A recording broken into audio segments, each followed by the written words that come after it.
नमस्कार, महाराष्ट्र लाईव्ह मध्ये आपलं स्वागत. मी रेश्मा फडतरे. दक्षिण म्हाळुंगे एमआयडीसी पोलीस ठाणे हद्दीत बुधवार दिनांक 22 एप्रिल रोजी दिवसा घरफोडीचा गुन्हा दाखल करण्यात आला होता.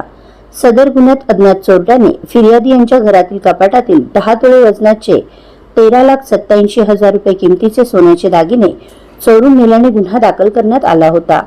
सदर गुन्ह्याच्या तपासात घटनास्थळाच्या आजूबाजूचे सीसीटीव्ही फुटेज चेक केले असता एका महिलेचा सहभाग असल्याचे दिसून आले. तांत्रिक तपास करून गुन्ह्यातील संशयित 38 वर्षीय महिला राहणार पवारचाळ जिजामाता चौक तळेगाव दाभाडे हिच ताब्यात घेऊन केलेल्या चौकशीत तिने गुन्हा कबूल केला आहे. अटकेदरम्यान तिने गुन्ह्यातील 100% मुद्देमाल काढून दिला आहे. सदर आरोपी महिला ही फिर्यादी यांच्या परिचयाची होती. तिने बनावट चावीचा वापर करून चोरी केल्याचे कबूल केले आहे.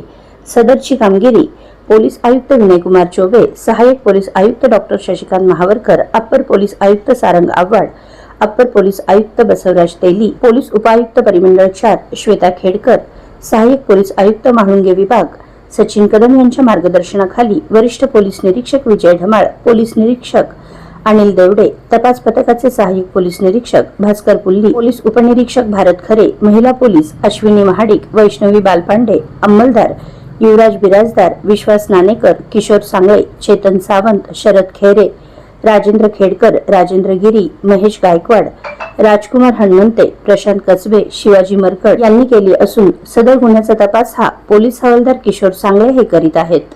आपल्या परिसरातील घडामोडी जाणून घेण्यासाठी महाराष्ट्र लाईव्ह सबस्क्राईब करा व बेल आयकॉन प्रेस करायला विसरू नका. धन्यवाद.